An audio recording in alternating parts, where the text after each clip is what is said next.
अच्छा, हम ये बात कर रहे थे कि ये जो प्रोसेस है, जो हम जिसको मैंने अभी हाईलाइट किया, ये वाला प्रोसेस रिपीटेडली एग्जीक्यूट होगा, और रिपीटेड एग्जीक्यूशन के लिए हम कोई लूप इस्तेमाल करेंगे। और ये भी आप एक दफ़ा बात हुई जब वाइल और फॉर के दरमियान का डिस्कशन हो रहा था, तो हम ये वाली बात हुई थी कि फॉर ट्रेडिशनली आमतौर पे प्रोग्रामिंग लैंग्वेजेस में उस वक्त हम यूज़ किया करते थे जब हमें ये पता हो कि कोई कोई प्रोसेस कितने नंबर ऑफ टाइम्स चल रहा है।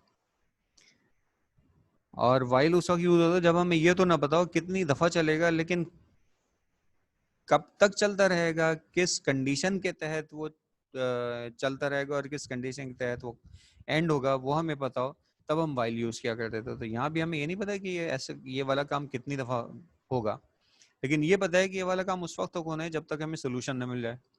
और सोल्यूशन मिलने की निशानी क्या होती है? सोल्यूशन मिलने की निशानी ये होती है कि हमें ऐसा एक्स का पॉइंट मिल जाए जिसमें वाई की वैल्यू 0 हो।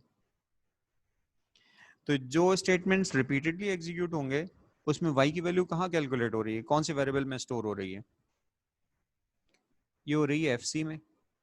इसका मतलब है ये वाला प्रोसेस उस वक्त तक चलता रहेगा जब तक एफ की वैल्यू 0 नहीं हो जाती। While F C not equals to 0, ये वाले स्टेटमेंट चलते रहेंगे।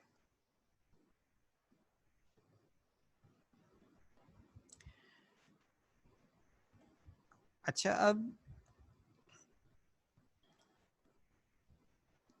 तो ये एक स्केच बन गया। हमने दो इनपुट वैल्यूज लेनी है, उन पे फंक्शन की वैल्यूज कैलकुलेट करनी है। कैलकुलेट करने के बाद ये चेक करना है कि सोल्यूशन के दरमियान लाई करता है या नहीं करता। अगर सोल्यूशन लाई करता है तो हम एक्यूरेट सोल्यूशन फाइंड करने की कोशिश करेंगे। अगर ऐसा नहीं है तो हम सिंपली एक मैसेज देके और उसको प्रोसेस को एंड कर देंगे। तो अब इस एल्गोरिथम को हम कन्वर्ट करते हैं एक प्रोग्राम में, पाइथन प्रोग्राम में। सूडो कोड है ये, बल्कि सूडो कोड भी नहीं कहते चाहिए, सूडो कोड और एल्गोरिथम्स की एक दरमियानी शक्ल है।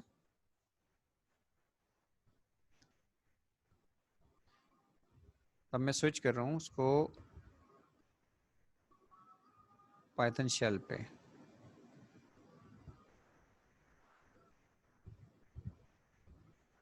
पाइथन शेल पे नहीं, बल्कि बाइसेक्शन मेथड पे, कोड विंडो पे।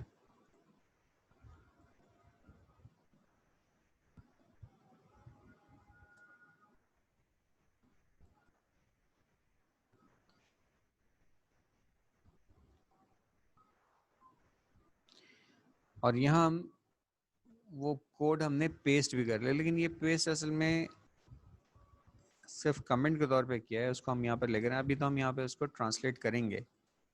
इस सूडो कोड को हम पाइथन कोड में ट्रांसलेट करेंगे।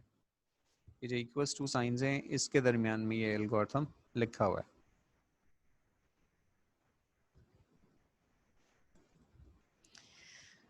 अच्छा, पहले हमें क्या करना है, दो वैल्यूज इनपुट लेनी है। दो वैल्यूज इनपुट लेने का स्टेटमेंट मैंने पहले लिखा हुआ है, लिहाजा वही कॉपी कर लें।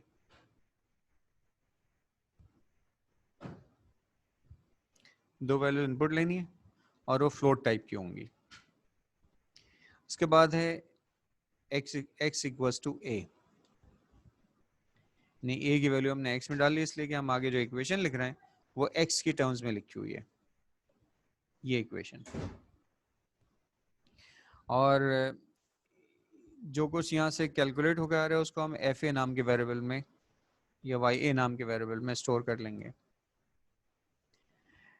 पहले हम fa यूज़ करते हैं, लिहाजा अब भी fa यूज़ कर लेते हैं, वरना नाम तो आपको पता है कुछ भी रखा जा सकता है। इसी तरह मुझे पॉइंट बी पर वैल्यू चाहिए।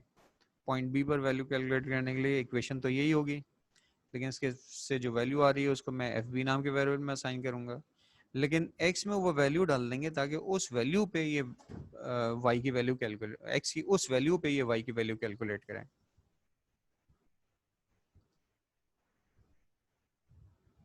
अच्छा, इसके बाद हमने ये देखा था कि इसके दरमियान सोल्यूशन लाई करता भी नहीं, उसके लिए हमने एफ ए और एफ बी को मल्टीप्लाई किया था।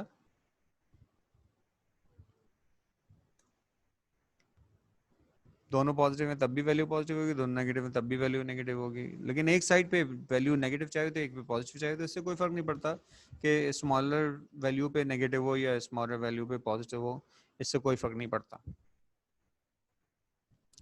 बस एक पे लेफ्ट, एक पे पॉजिटिव, एक पे नेगेटिव होनी चाहिए। ठीक है, जो ऊपर एल्गोरिथम लिखा है इसी को हम पाइथन कोड में कन्वर्ट कर रहे हैं। तो इनपुट की जगह पे हमने उसका पाइथन का प्रॉपर सिंटेक्स लिख लिया, बाकी चीज़ें तो एज इट इज़ ही लिखी जा रही हैं, तो ऑलमोस्ट ज़रूरत नहीं है उसको कन्वर्ट करने की, क्योंकि सूडो कोड और पाइथन इन कामों के लिए मिलता जुलता है। अब हमें लिखना है, तो उसके बाद हमने एक कंडीशन चेक की थी कि if F is greater than zero, अगर एफ की वैल्यू ग्रेटर देन ज़ीरो है इसका मतलब क्या है कि सोल्यूशन एग्जिस्ट नहीं करता। तो इसके लिए फिर प्रिंट स्टेटमेंट यूज़ होगा मैसेज देने के लिए, और ये जो मैसेज था given A contain does not contain the solution, इसको प्रिंट कर दें।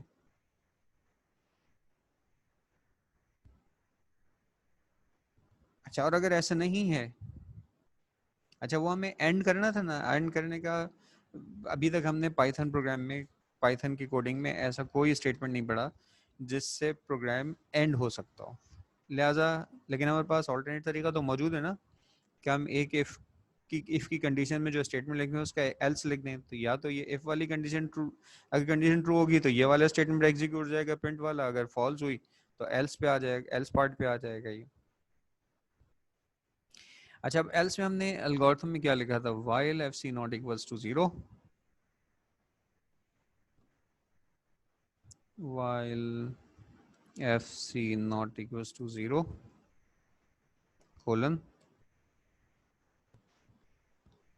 सी is equals to A plus B divided by two, mid point आ गया। इस पॉइंट पे हमें वैल्यू ऑफ वाई कैलकुलेट करनी है। सो एक्सप्रेशन ये है, फिर जो वैल्यू रिटर्न कर रहा है उसको एफ सी नाम के वेरिएबल में स्टोर कर लें।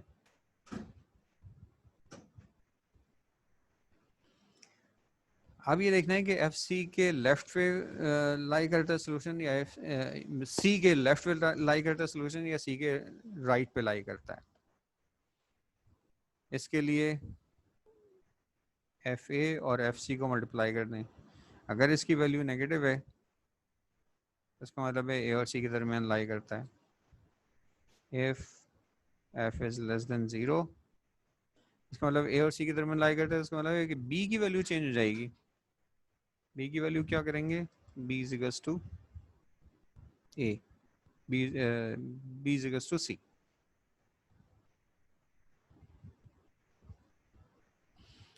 सी मिड पॉइंट है ना, लेकिन हमें तो अब ये लो सी के जो लेफ्ट वाली रेंज है वो यूज करनी है, तो हम ए तो नहीं छेड़ेंगे, ए तो वही रहेगा।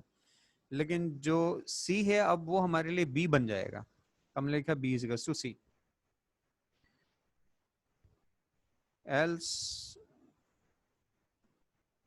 एल्स में क्या करें, इज, एल्स का मतलब है कि ए सी और बी के दरमियान लाई करता है, इसका मतलब बी को तो नहीं छेड़ेंगे बल्कि ए को मूव कर देंगे और सी की वैल्यू ए में डाल देंगे। अभी ये कोड तो ये तकरीबन हो गया। अब जब हम कोड लिखने के बाद इसको एक दफ़ा रिव्यू करते हैं कि हर जगह पर हर वेरिएबल डिफाइंड है, उसकी एक्सप्रेशन सही है, उसका सिंटेक्स सही है, उसको रिव्यू करते जाएं। तो पहला वाला स्टेटमेंट सही है, दूसरा वाला स्टेटमेंट ये भी सही है, इसका सिंटेक्स भी सही है, X equals to A, equal to के राइट साइड पे जो वेरिएबल्स हैं उन सब में कोई ना कोई वैल्यू असाइन होनी चाहिए। ए में असाइन है क्योंकि हमने इनपुट लिए, एक्स में कोई वैल्यू असाइन नहीं लेकिन एक क्योंकि लेफ्ट पे है, इक्वल टू साइन के लिहाजा कोई फ़र्क नहीं पड़ता, वैल्यू जो आएगी वो इसमें चली जाएगी। और फिर इस तरह से एफ ए में इक्वल टू के राइट साइड पे जो है उसमें जितने वेरिएबल्स हैं वो उन सब की वैल्यूज़ डिफाइंड हैं, एक ही वेरिएबल है इनफैक्ट, और एक्स जो है उसमें कुछ ना कुछ वैल्यू मौजूद है। लिहाजा ये जो वैल्यू कैलकुलेट करके लेकर आएगा ये इस पॉइंट ए पे फंक्शन की वैल्यू होगी जिसको जिसके लिए हमने variable name F A use किया है। इसी तरह से एक्स बी ये भी सही है, फिर ये एफ बी इजिकल्स टू ये भी सही है, फिर कैलकुलेट करने का सिंटेक्स भी सही है, फिर इफ कंडीशन कोलन तीनों चीज़ें मौजूद हैं, फिर इंडेंटेड स्टेटमेंट लिखा हुआ है वो भी ठीक है, फिर एल्स के बाद कोलन है, ये सिंटेक्स भी सही है, फिर उसके बाद वाइल है। जब ये वाइल पे पहुंचेगा तो वाइल की कंडीशन है एफ नॉट इक्वल्स टू 0। अभी तक जितनी वैल्यूज भी जितनी वैल्यूज भी हमने कहीं पे लिखी हैं वो या तो उनमें इनपुट हुई हुई है या उनमें कोई वैल्यू असाइन हुई हुई है। अब हम यहाँ एफ सी पे पहुंचे, एफ सी ऊपर तो कहीं भी मौजूद नहीं है, ना तो हमने इनपुट लिया है ना ही कैलकुलेट किया है। लिहाजा वाइल के पास जब ये पहुंचेगा और एफ सी को कंपेयर करने की कोशिश करेगा तो एफ सी की तो उसके पास कोई वैल्यू ही नहीं है। तो अब ये वैल्यू कैसे, कहाँ से आएगी इसके पास, और अगर वैल्यू नहीं आएगी तो वाइल के लूप के अंदर कैसे जाएगा। जब तक वाइल के लूप के अंदर नहीं जाएगा तो सोल्यूशन कैसे फाइंड करेगा, क्योंकि सोल्यूशन का जो असल है वो तो यहीं पर है ना।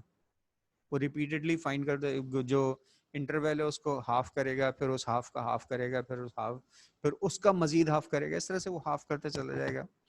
तो इसका मतलब है कि हमें कोई ऐसा तरीका अडॉप्ट करना चाहिए कि इस लूप के अंदर तो ये कम से कम आ ही जाए।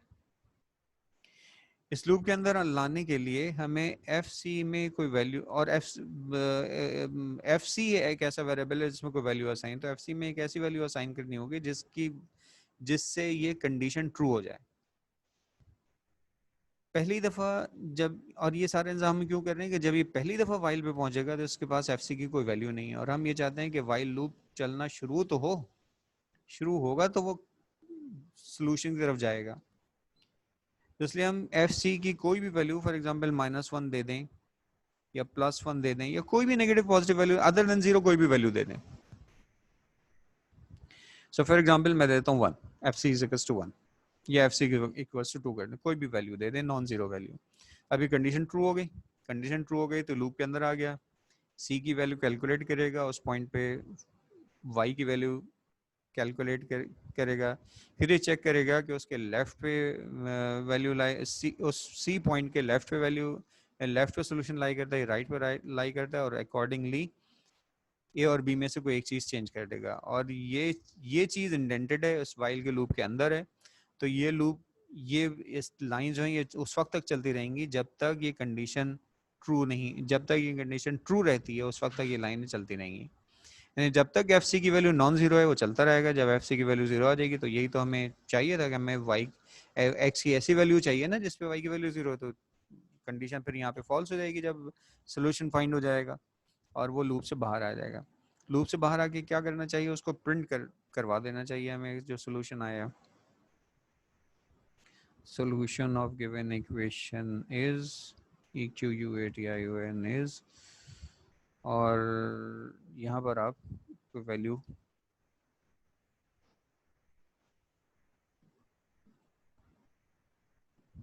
सोल्यूशन क्या होगा, सी एफ सी, सोल्यूशन होगा सी, क्योंकि एक्स की वैल्यू चाहिए ना हमें जिसपे वाई की वैल्यू जीरो।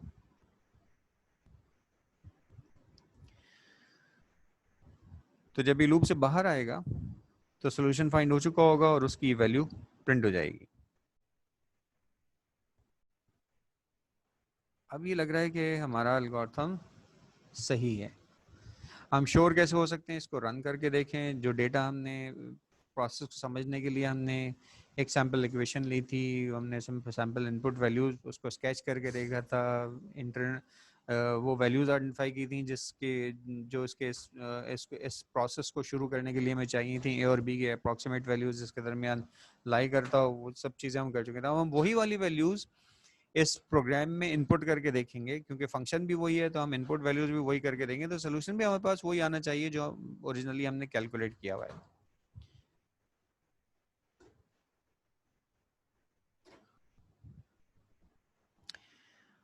अच्छा, अब इसको जरा रन करते हैं और आपको मैं शेल पे ले जाता हूँ।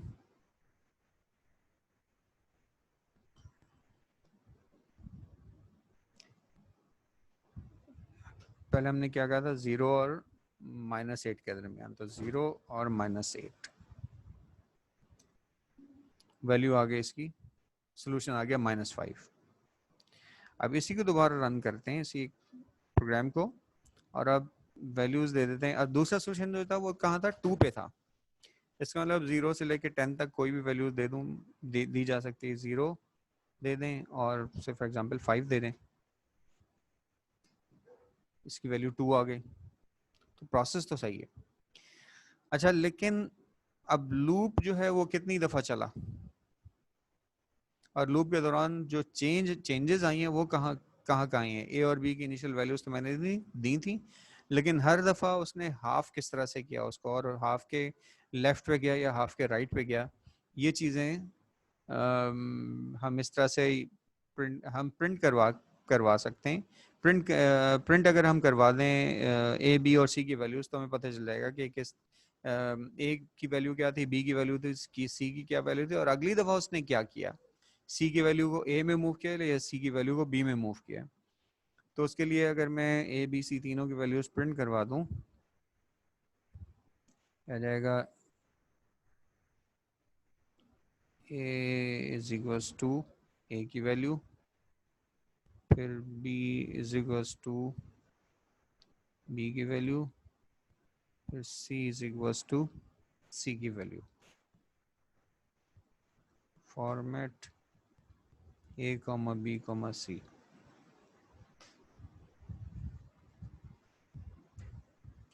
अच्छा, ये वाले जो स्टेटमेंट है यहाँ नहीं लिखा जाएगा, क्योंकि यहाँ तो क्या होगा कि बी और ए में से कोई एक वैल्यू जो है वो अपने पुरानी वैल्यू खो चुकी होगी और सी की वैल्यू उसकी जगह पे आ चुकी होगी।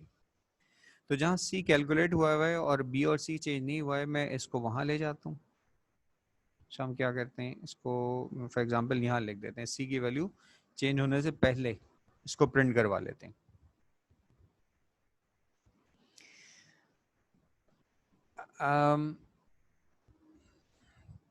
क्या चीज़ रह गई, ब्रैकेट रह गया, 2 ब्रैकेट रह गए।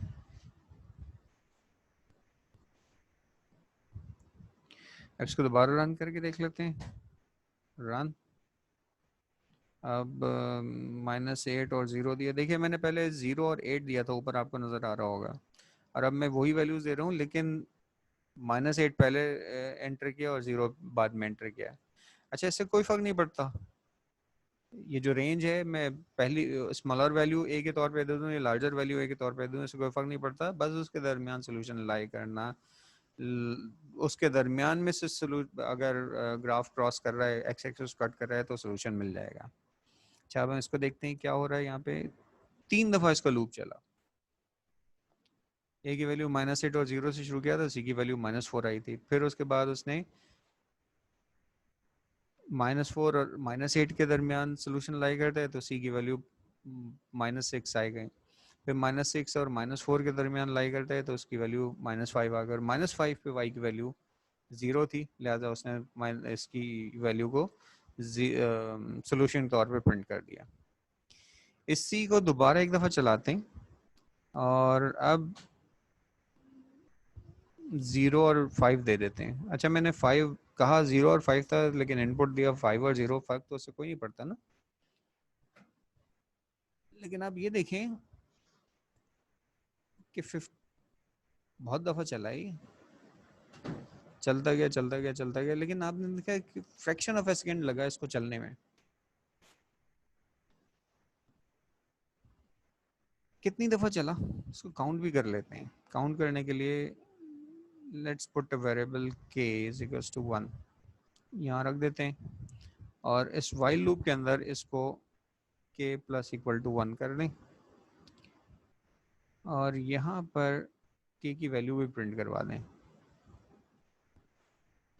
k की value k is equals to some value, और उस पे a और b और c की वैल्यूज ये आ गई।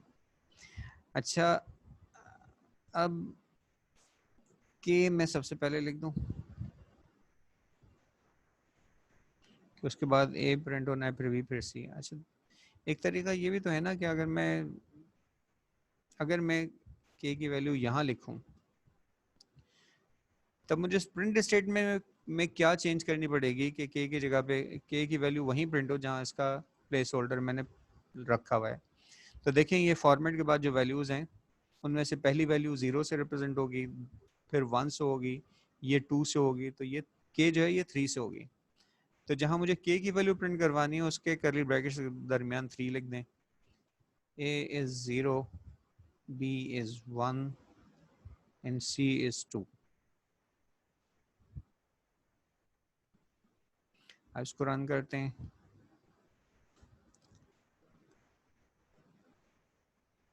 ओ अच्छा अच्छा अच्छा, मैं शेल ही क्या होता है, मैं पहले आपको कोड दिखा दूँ। कोड में मैंने सिर्फ ये किया भाई कि एक तो के इज इक्वल्स टू 1 यहाँ पे लिखा और दूसरे लूप के अंदर के प्लस इक्वल टू 1 कर दिया ताकि हर जब भी लूप चले तो के इज इक्वल टू के प्लस 1 से इसकी वैल्यू ये काउंट होता रहा है कि लूप कितनी दफ़ा चल गया। और यहाँ पर मैंने इसको प्रिंट करवाया है। इससे पहले मैंने यहाँ पर इंटीजर वैल्यूज़ ये जो हैं ये नहीं लिखे थे, उसके लिए ज़रूरी था कि के जो है ये भी यहाँ लिखा हुआ होता क्योंकि के की वैल्यू सबसे पहले प्रिंट होनी, लिहाजा के की वैल्यू फॉर्मेट की लिस्ट में आनी भी सबसे पहले चाहिए थी।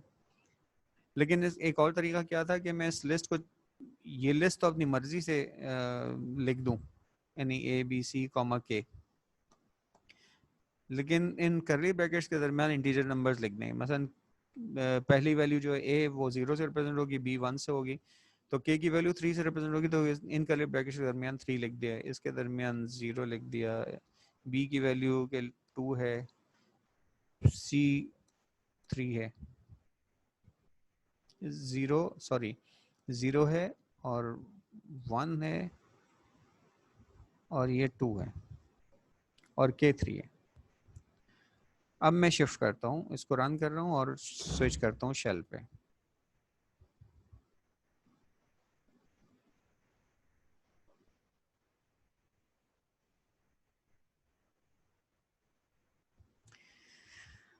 ज़ीरो और -8, तो क्या कह ली 1 2 3 दफ़ा लूप चला, वाइल का लूप 3 दफ़ा एग्जीक्यूट हुआ और इसका सोल्यूशन आ गया।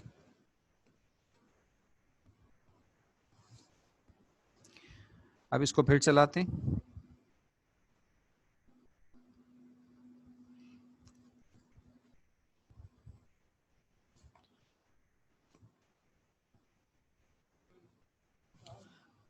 और इसको इसमें 0 और 5 वैल्यूज दे दें, तो 53 टाइम्स चला।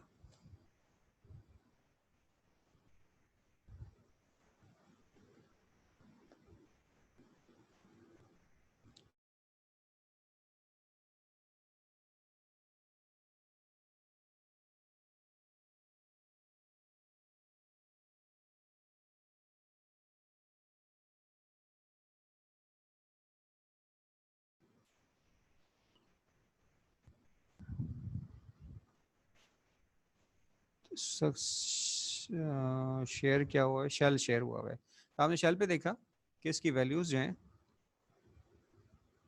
ये रहा शेल। तो आपने देखा कि इसकी वैल्यू, ये लूप जो है 53 टाइम्स चला, 53 टाइम्स में इसकी वैल्यू, इसका सोल्यूशन आया 2। अच्छा, लेकिन ये सब फ्रैक्शन ऑफ ए सेकेंड में हो गया। तो जो आइटरेटिव मेथड्स हैं ये ह्यूमंस के लिए तो करने ज़रा सी बोरिंग होंगे, ज़ाहिर है कि 53 टाइम्स एक ही काम बार बार किए जाएं तो आप बोर हो जाएंगे, लेकिन कंप्यूटर्स के लिए क्योंकि स्ट्रेट फॉरवर्ड हैं, सिंपल रूल्स हैं, तो ये प्रोग्रामिंग के लिए बड़े आइडियल इस किस्म के सोल्यूशन होते हैं जो जिनके रूल्स मतलब स्ट्रिक्ट रूल्स के तहत आप कुछ इंस्ट्रक्शंस को आपको एग्जीक्यूट करना हो तो फिर उस किस्म के कामों के लिए ये सूटेबल होते हैं। अच्छा, मैं अब आपको ज़रा कोड पे वापस लेके जा रहा हूँ और ज़रा सा आप कोड, जिन लोगों को कोड देखना हो कोड देख लें। इतनी देर में मैं आपके क्वेश्चंस देख लूँ, स्क्रीन शेयर कर दें। अच्छा, वो कोड और उसमें काम मैं कोड पे कर रहा था उस वक्त कहा होगा ये, ठीक है, बहुत सारी रिक्वेस्ट यही है।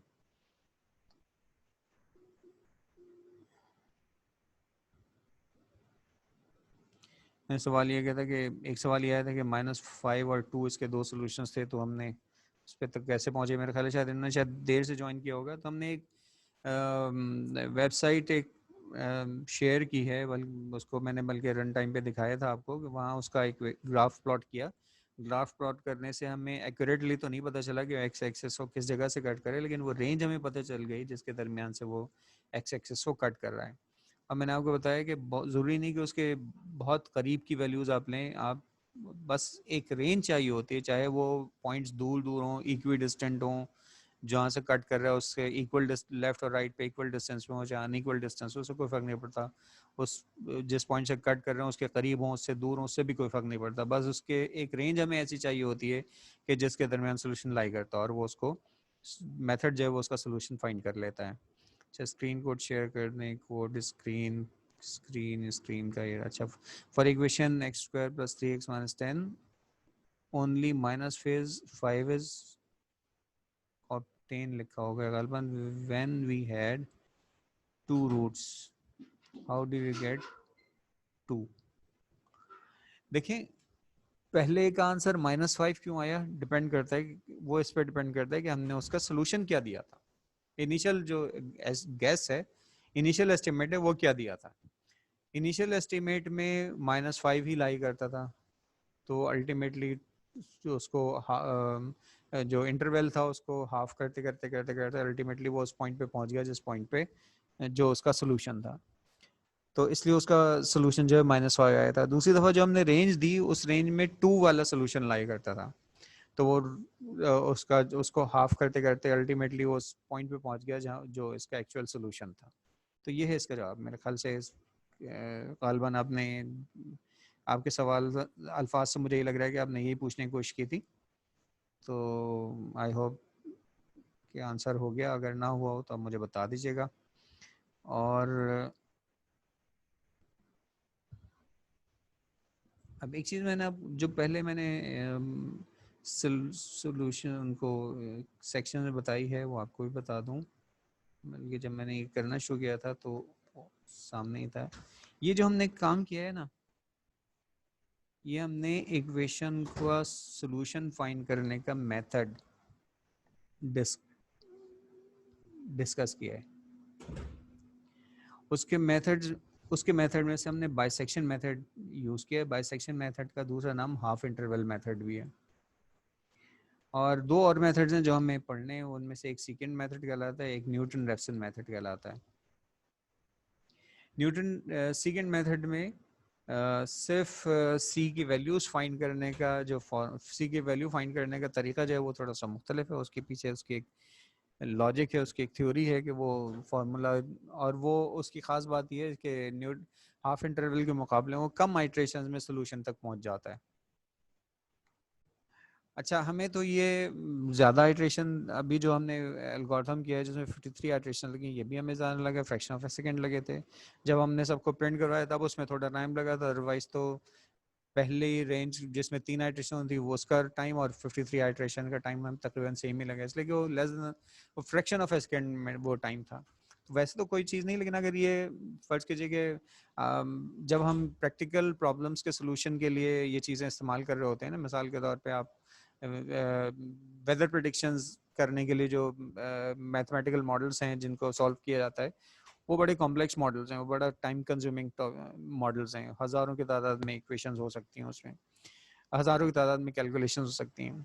तो वहाँ अगर मिसाल के तौर पे यही वाला प्रोसेस फ़र्ज़ कीजिए 1000 दफ़ा ये एग्जीक्यूट होना और ये 2 सेकंड लेता है, 2000 सेकंड लगेंगे। लेकिन अगर सेकंड मेथड इस्तेमाल करें और ये इटरेशंस को सिग्निफिकेंटली कम ना करें, सिर्फ हाफ कर दें, उसका मतलब 2000 सेकंड के बजाय 1000 सेकंड में हो जाएगा वो काम। तो वहाँ तो वैसे तो हमें नहीं है अगर हमें सिर्फ एक ही दफ़ा इसको इस्तेमाल करना तब तो कोई फ़र्क नहीं पड़ता, लेकिन जब इसको thousands of time in algorithms को किसी प्रॉब्लम के सोल्यूशन के लिए इसको एग्जीक्यूट करवाना हो तो फिर वहाँ सिग्निफिकेंट फ़र्क पड़ता है। इसलिए हम ऐसे सोल्यूशंस की तलाश में हैं जो कम टाइम में कम आइट्रेशन में ये काम कर देते हों। उनमें से एक मेथड है सीकेंड मेथड। तो सेकेंड मेथड जो है वो न्यूमेरिकल कंप्यूटिंग, न्यूमेरिकल एल्गोरिथम्स, ये जो हम टॉपिक कर रहे हैं, जो अगर हम उसके लिहाज से देखें अपनी बुक के हिसाब से देखें तो हम न्यूमेरिकल कंप्यूटिंग वाला जो टॉपिक है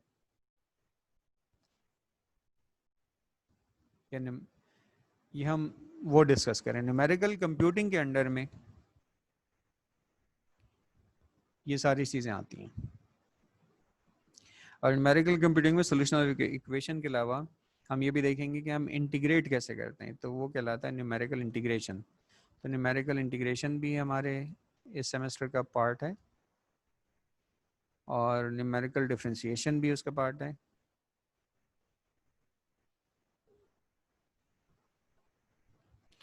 और इसके अलावा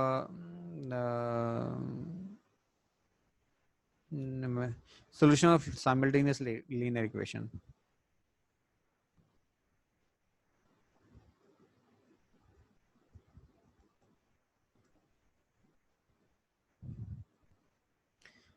इनके एल्गोरिथम्स हम पढ़ेंगे।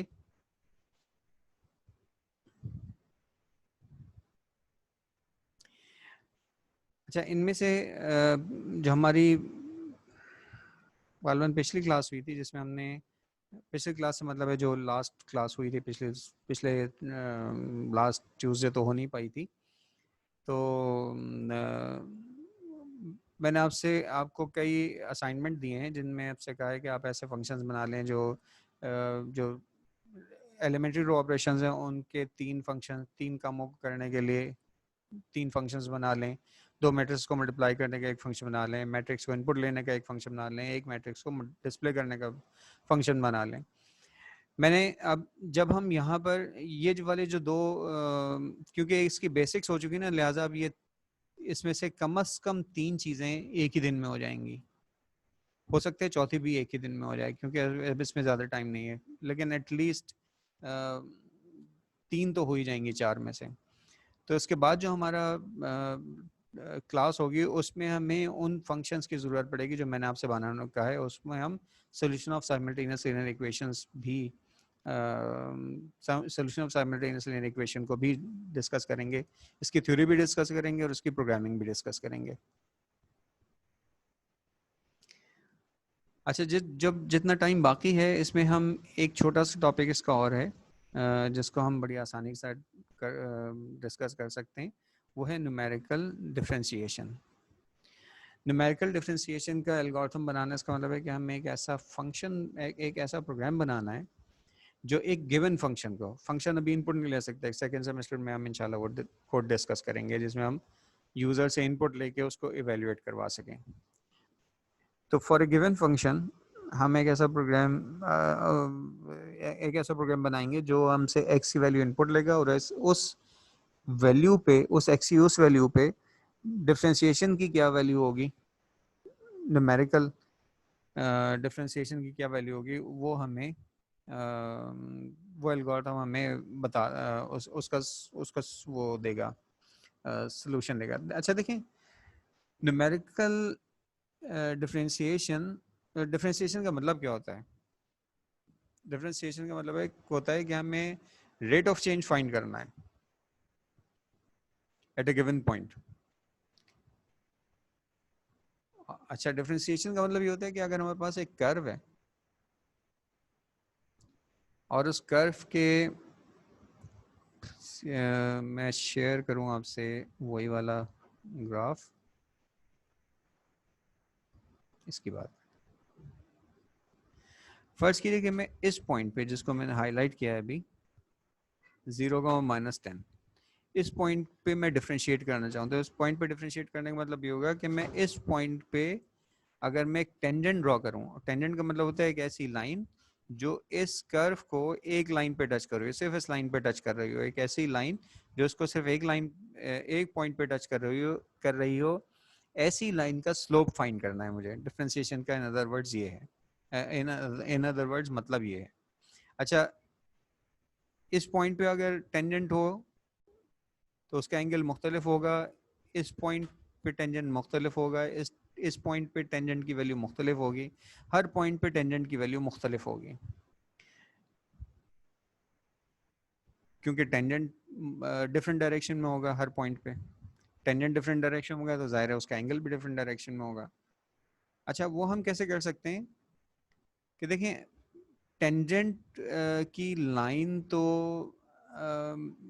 फाइंड करना जो है ना वो ज़रा सा मुश्किल है, लेकिन एक मैं एक एक अगर मैं 2 पॉइंट ले लूँ इस कर्व के, कोई से 2 पॉइंट ले लूँ, ये जो पॉइंट 10 पे मुझे निकालना है, 10 पॉइंट से ज़रा सा आगे कोई वैल्यू ले लूँ या ज़रा सा पीछे कोई वैल्यू कोई पॉइंट ले लूँ, तो इस पॉइंट पे y की वैल्यू निकल आएगी, या इस ये पॉइंट लूँ तब भी y की वैल्यू निकल आएगी।